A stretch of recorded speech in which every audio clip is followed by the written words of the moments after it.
Database, data warehouse, data lake, data lake house. ಏನಿವೆಲ್ಲ ತುಂಬ confusing ಅಂತ ಅನ್ಸುತ್ತಲ್ಲ. ನಮಸ್ಕಾರ, ನಾನು ಹೇಮಂತ್. ಇವತ್ತಿನ ವಿಡಿಯೋ ಏನು ಅಂತ ನಿಮ್ಗಾಗಲೇ ಐಡಿಯಾ ಇದೆ.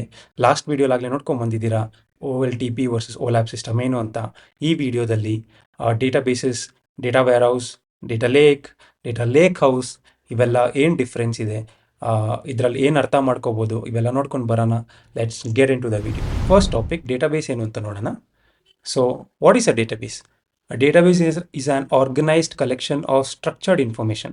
So, collection of structured information ಅಂದ್ರೇನು? ಸ್ಟ್ರಕ್ಚರ್ ಅನ್ನೋದೊಂದು ಕೀವರ್ಡ್ ಇಲ್ಲಿ. ಸೊ ಸ್ಟ್ರಕ್ಚರ್ಡ್ ಇನ್ಫಾರ್ಮೇಷನ್ ಅಂದ್ರೇನು? ಸ್ಟ್ರಕ್ಚರ್ಡ್ ಇನ್ಫಾರ್ಮೇಷನ್ ಅಂತ ಅಂದರೆ ಅದರಲ್ಲಿ ರೋಸ್ ಇರುತ್ತೆ ಮತ್ತು ಕಾಲಮ್ಸ್ ಇರುತ್ತೆ. ಅದನ್ನೇ ಸ್ಟ್ರಕ್ಚರ್ಡ್ ಡೇಟಾ ಅಂತ ಅನ್ನೋದು. ಆ್ಯಂಡ್ ಅದನ್ನು OLTP ಸಿಸ್ಟಮ್ಸ್ ಅಂತ ಕೂಡ ಕರಿತೀವಿ. ಆಗಲೇ ಪ್ರೀವಿಯಸ್ ವಿಡಿಯೋಲಿ ನೋಡ್ಕೊಂಬಂದಿದ್ದೀರಾ OLTP ಸಿಸ್ಟಮ್ಸ್ ಏನು ಅಂತ. ಸೊ ಅದು ಟ್ರಾನ್ಸಾಕ್ಷನಲ್ ಮತ್ತು ಆಪರೇಷನಲ್ ಡೇಟಾನ ಸ್ಟೋರ್ ಮಾಡುತ್ತೆ. ಅದಕ್ಕೆ ಅದನ್ನು OLTP ಸಿಸ್ಟಮ್ಸ್ ಅಂತ ಅಂತೀವಿ. ಹೆಸರಲ್ಲೇ ಇದೆ ಆನ್ಲೈನ್ ಟ್ರಾನ್ಸಾಕ್ಷನಲ್ ಪ್ರೊಸೆಸಿಂಗ್ ಅಂತ. ಸೊ ಟ್ರಾನ್ಸಾಕ್ಷನಲ್ ಡೇಟಾ ಸ್ಟೋರ್ ಆಗಿರುತ್ತೆ. ಅದು ಮೇಯ್ನಾಗಿ ಸರ್ಟೆನ್ ಆಪ್ರೇಷನ್ಸ್ಗೆ ಯೂಸ್ ಮಾಡ್ತಿರ್ತೀವಿ. So it might be insert, update R delete operations. Use case ಏನು ಅಂತ ನೋಡೋಣ. Bank transactions. ಸೊ ನೀವೊಂದು ಬ್ಯಾಂಕಲ್ಲಿ ಒಂದು ಅಕೌಂಟ್ನ ಓಪನ್ ಮಾಡ್ತೀರಾ, ಆವಾಗ ನಿಮ್ಮ ಡೇಟಾನ ಇನ್ಸರ್ಟ್ ಮಾಡಬೇಕಾಗುತ್ತೆ. ನಿಮ್ಮ maybe phone number or ನಿಮ್ಮ ಅಡ್ರೆಸ್ ಚೇಂಜ್ ಆಗ್ಬೋದು, ಆವಾಗ ಡೇಟಾನ ಅಪ್ಡೇಟ್ ಮಾಡಬೇಕಾಗುತ್ತೆ. ಅಥವಾ ನೀವು ಬ್ಯಾಂಕ್ ಅಕೌಂಟ್ನೇ ಕ್ಲೋಸ್ ಮಾಡ್ಬೋದು, ಆವಾಗ ನೀವು ನಿಮ್ಮ ಅಕೌಂಟ್ನ ಡಿಲೀಟ್ ಮಾಡಬೇಕಾಗುತ್ತೆ. ಸೊ ಬ್ಯಾಂಕ್ ಟ್ರಾನ್ಸಾಕ್ಷನ್ಸಲ್ಲಿ ಯೂಸ್ ಮಾಡ್ತೀವಿ. Similarly restaurant order management. So ಆಗಲೇ ಲಾಸ್ಟ್ ವೀಡಿಯೋಲಿ ಒಂದು ಝೊಮ್ಯಾಟೋದೊಂದು ಐಡಿಯಾ ಕೊಟ್ಟಿದ್ದೆ, ಒಂದು ಎಕ್ಸಾಂಪಲ್. ಸೊ ಸಿಮಿಲರ್ಲಿ ಅದೇ ಥರ ಯಾವ ಫುಡ್ನ ಆರ್ಡರ್ ಮಾಡ್ತಿದ್ದೀರಾ, ಎಲ್ಲಿಂದ ಆರ್ಡರ್ ಮಾಡ್ತಿದ್ದೀರಾ, ಯಾರು ನಿಮ್ಗೆ ಡೆಲಿವರ್ ಮಾಡಬೇಕು. ಸೊ ಆ ಥರ ಡೇಟಾಬೇಸಸಲ್ಲಿ 2 ಟೈಪ್ಸ್ ಇದೆ. ಒಂದು ರಿಲೇಷನಲ್ ಡೇಟಾಬೇಸಸ್, ಅದನ್ನು ಸೀಕ್ವಲ್ ಡೇಟಾಬೇಸ್ ಅಂತ ಕೂಡ ಕರಿತೀವಿ. And another one is non relational database, ಅದನ್ನು ನೋ ಸೀಕ್ವಲ್ ಡೇಟಾಬೇಸ್ ಅಂತ ಕೂಡ ಕರಿತೀವಿ. ರಿಲೇಷನಲ್ ಡೇಟಾಬೇಸ್ನ ಸೀಕ್ವಲ್ ಡೇಟಾಬೇಸ್ ಅಂತ ಕೂಡ ಕರಿತೀವಿ. ಏನಕ್ಕೆ ಅಂತ ಅಂದರೆ ಸೀಕ್ವಲ್ ಕ್ವೆರೀಸ್ ಬರೆದು ಆರಾಮಾಗಿ ಡೇಟಾನ ಫೆಚ್ ಮಾಡ್ಬೋದು ಆರ್ ರಿಟ್ರೀವ್ ಮಾಡ್ಬೋದು. ಸೊ ರಿಲೇಷನಲ್ ಅಂತ ಏನಕ್ಕೆ ಅಂತೀವಿ? ಇವಾಗ ಒಂದು ಎಕ್ಸಾಂಪಲ್ ತೊಗೊಂಡಿದ್ದೀನಿ, 2 ಟೇಬಲ್ಲು. ಆರ್ಡರ್ಸ್ ಟೇಬಲ್ ಇದೆ, ಕಸ್ಟಮರ್ ಟೇಬಲ್ ಇದೆ. ಆರ್ಡರ್ಸ್ ಟೇಬಲಲ್ಲಿ ಕಸ್ಟಮರ್ ಐ ಡಿ ಅಂತ ಇದೆ, ಇಲ್ಲೊಂದು ಕಸ್ಟಮರ್ ಐ ಡಿ ಅಂತ ಇದೆ. ಸೊ ಈ ಟೇಬಲ್ಗೂ ರಿಲೇಷನ್ ಇದೆ. ಆ ರಿಲೇಷನ್ ಬಿಲ್ಡ್ ಆಗಿರೋದು ಯಾವುದರಿಂದ? ಕಸ್ಟಮರ್ ಐ ಡಿ ಕಾಲಮಿಂದ. ಸೊ ನಾವಿವಾಗ ಒಂದು ಜಾಯಿನ್ ಆಪ್ರೇಷನ್ ಮಾಡ್ತೀವಿ ಅಂತ ಅಂದ್ಕೊಳ್ಳಿ. ಸೊ ನಾನು ಜಾಯಿನ್ ಮಾಡಿದಾಗ ಈ ಟೇಬಲ್ ಒಂದು ಸಿಂಗಲ್ ಬಿಗ್ ಟೇಬಲ್ ಆಗುತ್ತೆ. ಸೊ ಇದ್ರ ಮಧ್ಯ ರಿಲೇಷನ್ ಇರೋದಕ್ಕೋಸ್ಕರ ನಾವು ಆರಾಮಾಗಿ ಜಾಯಿನ್ ಮಾಡ್ಬೋದು. ಸೊ ಅದಕ್ಕೋಸ್ಕರ ಇದನ್ನು ರಿಲೇಷನಲ್ ಡೇಟಾಬೇಸ್ ಅಂತ ಕೂಡ ಕರಿತೀವಿ. ಎಕ್ಸಾಂಪಲ್ಸ್ ನೀವು ನೋಡ್ಬೋದು. MySQL ಡೇಟಾಬೇಸ್ ಇದೆ, PostgreSQL ಡೇಟಾಬೇಸ್ ಇದೆ. ಆಮೇಲೆ ನಾನು ಮುಂಚೆನೇ ಹಳೆ ವಿಡಿಯೋ OLTP ಸಿಸ್ಟಮ್ಸಲ್ಲಿ ಅದ್ರ ಬಗ್ಗೆ ಎಕ್ಸ್ಪ್ಲೇನ್ ಮಾಡಿದಾಗ ಏನಂತ ಅಂದರೆ ಒಂದು ರೋ ವೈಸ್ ಡೇಟಾ ಸ್ಟೋರ್ ಆಗಿರುತ್ತೆ. ಇವಾಗ ನಾನು ಇದರಲ್ಲಿ ಯಾವುದೇ ಥರ ಫಿಲ್ಟರ್ ಹಾಕಿದ್ರು ಆರ್ ಎನಿ ಕಾಲಮ್ ಚೂಸ್ ಮಾಡಿದ್ರು the entire table will be scanned. So ಇದೊಂದು important key point of databases, relational databases.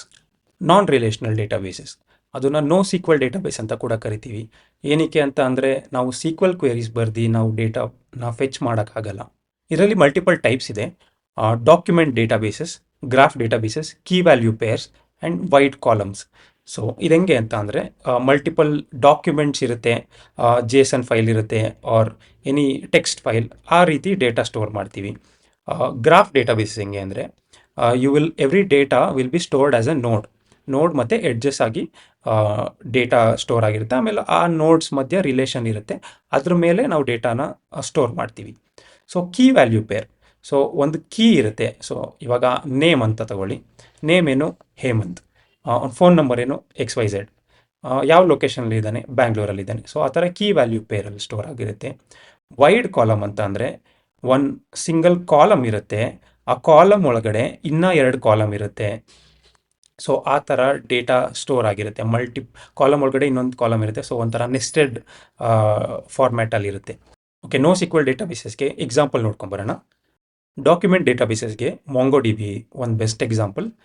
Graph ಡೇಟಾಬೇಸಸ್ಗೆ Neo4j, ಕೀ ವ್ಯಾಲ್ಯೂ ಪೇರ್ಗೆ Radis database and wide column ಸ್ಟೋರ್ಗೆ Cassandra databases. No SQL database ಮೇಲೆ ಅಷ್ಟೊಂದು ನಾವು ಡೀಪಾಗಿ ಹೋಗೋದೇನು ಬೇಕಾಗಿಲ್ಲ, ಯಾಕಂದರೆ ಅಷ್ಟೊಂದು ನಮ್ಗೆ ಯೂಸ್ ಕೇಸ್ ಇಲ್ಲ no SQL database. But you should know what it is ಅಂತ. Next topic data warehouses. ಇದು ಡೇಟಾ ಇಂಜಿನಿಯರ್ಸ್ಗೆ ತುಂಬ ಇಂಪಾರ್ಟೆಂಟ್ ಆಗಿರುತ್ತೆ. ಫಸ್ಟ್ ಡೆಫಿನೇಷನ್ ನೋಡ್ಕೊಂಬರೋಣ. A data warehouse is a centralized repository used to store historical data from multiple sources across an organization. Different sources ಇರುತ್ತೆ. ಆ source database ಆದರೂ ಆಗಿರ್ಬೋದು, APIs ಆಗಿರ್ಬೋದು, ಅಥವಾ ಎಲ್ಲಿಂದನೇ ಆಗಿರಲಿ, ಡೇಟಾನ ಫೆಚ್ ಮಾಡಿಬಿಟ್ಟು ನಾವು ಕ್ಲೀನ್ ಮಾಡಿಬಿಟ್ಟು ಡೇಟಾ ವೇರ್ಹೌಸ್ಗೆ ಡಂಪ್ ಮಾಡ್ತೀವಿ. So it will contain all of the historical data ಮತ್ತು ಈ ಮಲ್ಟಿಪಲ್ ಸೋರ್ಸಿಂದ ಬಂದಿರೋ ಡೇಟಾನ ಕಂಬೈನ್ ಮಾಡಿ ಡೇಟಾ ವೇರ್ಹೌಸಸ್ಸಲ್ಲಿ ಸ್ಟೋರ್ ಮಾಡ್ತೀವಿ. It is specifically optimised for reading operations like select. So select queries ಎಲ್ಲೆಲ್ಲಿ ಬರೀತಿರೋ ಅಲ್ಲಿ ಡೇಟಾ ವೇರ್ಹೌಸಸ್ ಯೂಸ್ ಆಗುತ್ತೆ. ಇಲ್ಲಿ ನೋಡ್ಬೋದು, it is use for analytical processing. It is also called OLAP system. So analytical ಪ್ರೊಸೆಸಿಂಗಿಗೆ use ಮಾಡ್ತೀವಿ. ಆಮೇಲೆ business intelligence, so dash board ಅಥವಾ ರಿಪೋರ್ಟ್ಸ್ ಏನಾದ್ರು ಬಿಲ್ಡ್ ಮಾಡಬೇಕಂದ್ರೆ ಯೂಸ್ ಮಾಡ್ತೀವಿ. Rather than daily transactional processing. So daily transaction ಏನು update real ಟೈಮಲ್ಲಿ ಏನಾಗ್ತಿರುತ್ತೋ ಅದು ನಮಗೆ ಬೇಕಾಗಿಲ್ಲ. ಹಿಸ್ಟಾರಿಕಲ್ ಡೇಟಾ ಏನು ನಾವು ರಿಯಲ್ ಟೈಮ್ ಡೇಟಾನ ಏನು ಫೆಚ್ ಮಾಡ್ತೀವಿ ಅದನ್ನು ಇವಾಗ ಹಿಸ್ಟಾರಿಕಲ್ ಡೇಟಾ ಆಗುತ್ತಲ್ಲ, ನಾವು ರಿಯಲ್ ಟೈಮಲ್ಲಿ ಅಪ್ಡೇಟ್ ಮಾಡ್ತಿರಲ್ಲ. ಸೊ ಆ ಡೇಟಾನ ತೆಗೆದು ನಾವು ಡೇಟಾ ವೇರ್ಹೌಸಲ್ಲಿ ಸ್ಟೋರ್ ಮಾಡ್ತೀವಿ. So that we can do analytics on top of it. Data ಹೆಂಗೆ ಸ್ಟೋರ್ ಆಗಿರುತ್ತೆ? ಕಾಲಮ್ ಲೆವೆಲಲ್ಲಿ ಸ್ಟೋರ್ ಆಗಿರುತ್ತೆ. ನಾವು ಯಾವುದೇ ಅನಾಲಿಟಿಕ್ಸ್ ಮಾಡಬೇಕಂದ್ರೂ ಎಂಟೈರ್ ಟೇಬಲ್ನ ನಾವು ಯಾವತ್ತೂ ರೀಡ್ ಮಾಡಲ್ಲ. ನಾವು ನಮಗೆ ಬೇಕಾಗಿರೋ ಕಾಲಮ್ಸ್ನ ಮಾತ್ರ ನಾವು ರೀಡ್ ಮಾಡ್ತೀವಿ. ಸೊ ಇವಾಗ ಫಸ್ಟ್ ಒಂದು ಎಕ್ಸಾಂಪಲ್ನ ನೋಡೋಣ. ಇವಾಗ ನಾನು ಕಸ್ಟಮರ್ ID ಮೇಲೆ ಟೋಟಲ್ ಸೇಲ್ಸ್ನ ತೊಗೊತಾ ಇದ್ದೀನಿ. ಸೊ ಇದರಲ್ಲಿ ಗ್ರೂಪ್ ಬೈ ಮಾಡಿದ್ದೀನಿ. ನಾವಿವಾಗ ಇದರಲ್ಲಿ ಓನ್ಲಿ ಕಸ್ಟಮರ್ ID ಆ್ಯಂಡ್ ಸೇಲ್ಸ್ನ ನಾವು ರೀಡ್ ಮಾಡ್ತಿದ್ವಿ. ಆರ್ಡರ್ಸ್ ID ನಾವು ರೀಡ್ ಮಾಡ್ತಿಲ್ಲ. ಸೊ ಇದರಲ್ಲಿ ಏನಾಗುತ್ತೆ, only the two columns will be read by the data warehouse, and the column which is not included is completely ignored. ಆಮೇಲೆ ನಮಗೆ ರಿಸಲ್ಟ್ ಬರುತ್ತೆ. Group by operation ಆಗಿರೋದ್ರಿಂದ ಒಂದು ರಿಸಲ್ಟ್ ಬರುತ್ತೆ. ಸಿಮಿಲರ್ಲಿ ನಾನಿಲ್ಲಿ ಟೋಟಲ್ ಆರ್ಡರ್ಸ್ ಏನು ಅಂತ ನಾನು ಕೌಂಟ್ ಮಾಡ್ತಾ ಇದ್ದೀನಿ. ಇದರಲ್ಲಿ only a single column will be read. ಇನ್ನೊಂದೆರಡು ಕಾಲಮ್ ಏನಿರುತ್ತೆ ಅದು ರೀಡೇ ಆಗಲ್ಲ. ಇದರಲ್ಲಿ as a whole table store ಆಗಿರಲ್ಲ, ಸಪ್ರೇಟ್ ಕಾಲಮ್ಸ್ ಆಗಿ ಸ್ಟೋರ್ ಆಗಿರುತ್ತೆ. ಅದಕ್ಕೆ ನಾವು ಯಾವ್ಯಾವ ಕಾಲಮ್ನ ಸೆಲೆಕ್ಟ್ ಮಾಡ್ತೀವೋ ಆ ಕಾಲಮ್ ಮಾತ್ರ ರಿಟ್ರೀವ್ ಮಾಡ್ತೀವಿ. ಇದಕ್ಕೆ ಬೆಸ್ಟ್ ಎಕ್ಸಾಂಪಲ್ ಬಂದು ಸ್ನೋಫ್ಲೇಕ್ ಮತ್ತು ಬಿಗ್ ಕ್ವೆರಿ ಇದೆ. You can have other examples also like Redshift or Synapse Analytics. Data lake ಅಂದರೆ ಏನು? ಡೆಫಿನೇಷನ್ ನೋಡೋಣ first. A data lake is a centralized repository that stores vast amount of raw, structured and unstructured data. ಇದೊಂಥರ ಒಂದು dumping ground ಅಂತ ಅಂದ್ಕೊಳ್ಳಿ. ಏನು ಬೇಕೋ ನೀವು ಯಾವ ಥರ ಡೇಟಾ ಬೇಕಿರೋ ಸ್ಟೋರ್ ಮಾಡ್ಬೋದು. ತಗೊಂಡು ಅದರೊಳಗಡೆ ಸುಮ್ಮನೆ ಒಂದು ಸ್ಟೋರ್ ಮಾಡೋದು, ಒಂದು ಫೋಲ್ಡರ್ ಥರ ಅಂತ ಅಂದ್ಕೊಳ್ಳಿ. ಅಷ್ಟು ಫೋಲ್ಡರ್ ಒಳಗಡೆ ಸುಮ್ಮನೆ ಏನು ಬೇಕೋ ಅದು ಸ್ಟೋರ್ ಮಾಡ್ಬೋದು. ಅವ್ರ ಒಂದು ಬಕೆಟ್ ಅಂತ ಅಂದ್ಕೊಳ್ಳಿ. ಅದರೊಳಗಡೆ ಬಕೆಟ್ ಒಳಗಡೆ ಬಾಲ್ ಹಾಕ್ಬೋದು, ಆರ್ ಒಂದು ಗನ್ ಇದ್ದರೆ ಅದನ್ನ ಹಾಕ್ಬೋದು, ಒಂದು ಪೇಪರ್ಸ್ ಹಾಕ್ಬೋದು, ಬುಕ್ಸ್ ಹಾಕ್ಬೋದು. ಸೊ ಏನು ಬೇಕಿರೋ ಸ್ಟೋರ್ ಮಾಡ್ಬೋದು. ಅದರಲ್ಲಿ ಯಾವುದೇ ರಿಸ್ಟ್ರಿಕ್ಷನ್ ಇರಲ್ಲ. ಅದೇ ಥರ ಡೇಟಾ ಲೇಕ್ ಕೂಡ ಒಂದು ಡಂಪಿಂಗ್ ಗ್ರೌಂಡ್. ಯಾವ ಡೇಟಾ ಬೇಕೋ ಅದನ್ನು ಸ್ಟೋರ್ ಮಾಡ್ಬೋದು. It follows store first and analyse later approach. So first ಏನು ಬೇಕೋ ಅದನ್ನೆಲ್ಲ ಸ್ಟೋರ್ ಮಾಡ್ಬೋದು. ಆಮೇಲೆ ನೀವು ಡೇಟಾನ ಫೆಚ್ ಮಾಡಿಬಿಟ್ಟು ಕ್ಲೀನ್ ಮಾಡಿ ನಿಮ್ಗೆ ಯಾವ ಥರ ಬೇಕೋ ಆ ಥರ ಯೂಸ್ ಮಾಡ್ಕೋಬೋದು. ಆಮೇಲೆ ಇದು ವೆರಿ ಚೀಪ್ ಇದೆ. ಡೇಟಾ ವೇರ್ಹೌಸಸ್ಸಲ್ಲಿ ಕಂಪ್ಯೂಟ್ ತುಂಬ ಕಾಸ್ಟ್ಲಿ ಆಗುತ್ತೆ. Since it is only storage, ಇದರಲ್ಲಿ ಯಾವ ಥರ ಡೇಟಾ ಬೇಕಿರೋ ಸ್ಟೋರ್ ಮಾಡ್ಬೋದು ಆ್ಯಂಡ್ ಅಟ್ ಮಿನಿಮಲ್ ಕಾಸ್ಟ್. ಅದಕ್ಕೋಸ್ಕರ ಇದನ್ನು ಪ್ರಿಫರ್ ಮಾಡ್ತೀವಿ. ಒಂದು ಎಕ್ಸಾಂಪಲ್ ನೋಡೋಣ ಅಂದರೆ, ಇವಾಗ ಇದೊಂದು ಡೇಟಾ ಲೇಕ್ ಅಂತ ಅಂದ್ಕೊಳ್ಳಿ. Imagine this as a bucket or a dumping ground. ಇವಾಗ ಇದೆಲ್ಲ ಆಬ್ಜೆಕ್ಟ್ಸ್ ಅಂದರೆ ಏನು? ಅದು ಯಾವ್ದು ಬೇಕಿರೋ ಆಗಿರ್ಬೋದು. CSV files, JSON files, photos, videos, text files, ಯಾವ್ದು ಬೇಕಿರೋ ಆಗಿರ್ಬೋದು. ಇವಾಗ ನಾನು ಇವೆರಡನ್ನು ತಗೊತೀನಿ, ಇದನ್ನ ಇಲ್ಲಿ ಡಂಪ್ ಮಾಡ್ತೀನಿ. ನೆಕ್ಸ್ಟ್ ನಾನು ಇದನ್ನು ಇಲ್ಲಿ ಡಂಪ್ ಮಾಡ್ತೀನಿ. ಇವಾಗ ಈ ಆಬ್ಜೆಕ್ಟ್ನ ಇಲ್ಲಿ ಡಂಪ್ ಮಾಡ್ತೀನಿ. ಸೊ ಇದರಲ್ಲಿ ಯಾವುದೇ ಥರ ಲಿಮಿಟೇಷನ್ ಇಲ್ಲ. ಯಾವ ಥರ ಫೈಲ್ಸ್ನ ಬೇಕಿರೋ ಬಂದು ಇಲ್ಲಿ ಡಂಪ್ ಮಾಡ್ಬೋದು. ಇದ್ರದ್ದು ಎಕ್ಸಾಂಪಲ್ಸ್ ಬಂದು AWS, Azure R Google cloud. ಇದರಲ್ಲಿ ಅವ್ರದ್ದೇ ಆದ ಸರ್ಟನ್ ಸ್ಟೋರೇಜ್ ಲೇಯರ್ ಇದೆ. ಸೊ S3 ಬಂದು AWS ಅವ್ರದ್ದು, ADLS ಬಂದು Azure ಅವ್ರದ್ದು, GCS ಬಂದು ಗೂಗಲ್ ಕ್ಲೌಡ್ ಅವ್ರದ್ದು. ಡೇಟಾ ಲೇಕ್ ಹೌಸ್ ಇದೊಂಥರ ಮಾಡರ್ನ್ ಟೆಕ್ನಾಲಜಿ, ರೀಸೆಂಟಾಗಿ ಬಂದಿರೋದು. ಡೆಫಿನೇಷನ್ ನೋಡೋಣ. A data lakehouse is a modern architecture that combines the cost-effective, scalable storage of a data lake with the reliability and governance of a traditional data warehouse. Simple ವರ್ಡ್ಸಲ್ಲಿ ಹೇಳ್ಬೇಕಂದ್ರೆ, data ವೇರ್ಹೌಸಲ್ಲಿ ಏನೇನು capability ಇದೆ? Governance ಇದೆ. ಡೇಟಾನ SQL ಬರೆದ್ಬಿಟ್ಟು query ಮಾಡ್ಬೋದು. But data ಲೇಕಲ್ಲಿ ನಾವು ಕ್ವೆರಿ ಮಾಡೋಕ್ಕಾಗಲ್ಲ, ಯಾಕಂದರೆ ಫೈಲ್ಸ್ ಇರುತ್ತೆ. ಫೈಲ್ಸ್ನ ಯಾವತ್ತೂ ನೀವು ಕ್ವೆರಿ ಮಾಡೋಕ್ಕಾಗಲ್ಲ.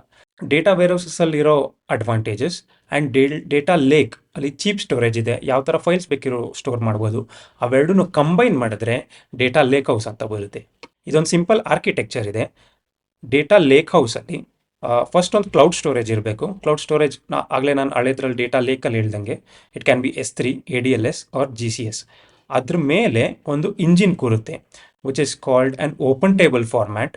ಆ ಓಪನ್ ಟೇಬಲ್ ಫಾರ್ಮ್ಯಾಟ್ ಏನು ಮಾಡುತ್ತೆ, ನಮ್ಮ ಫೈಲ್ಸ್ ಏನಿರುತ್ತೋ ಆ ಫೈಲ್ಸ್ ಮೇಲೆ ಕ್ವೆರೀಸ್, ಸೀಕ್ವಲ್ ಕ್ವೆರೀಸ್ ಬರೆಯೋ ಕೇಪಬಿಲಿಟಿ ಕೊಡುತ್ತೆ.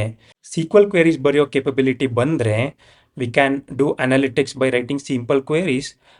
ಬಿ ಐ ಡ್ಯಾಶ್ಬೋರ್ಡ್ಸ್ ಬಿಲ್ಡ್ ಮಾಡ್ಬೋದು, ಎಮ್ ಎಲ್ ಅವ್ರು ಯೂಸ್ ಮಾಡ್ಬೋದು, ಯಾಕಂದರೆ ಫೈಲ್ ಫಾರ್ಮ್ಯಾಟಲ್ಲಿ ಇರುತ್ತೆ. ಆಮೇಲೆ ಡೇಟಾ ಸೈನ್ಸ್ ಅವ್ರು ಕೂಡ ಯೂಸ್ ಮಾಡ್ಬೋದು.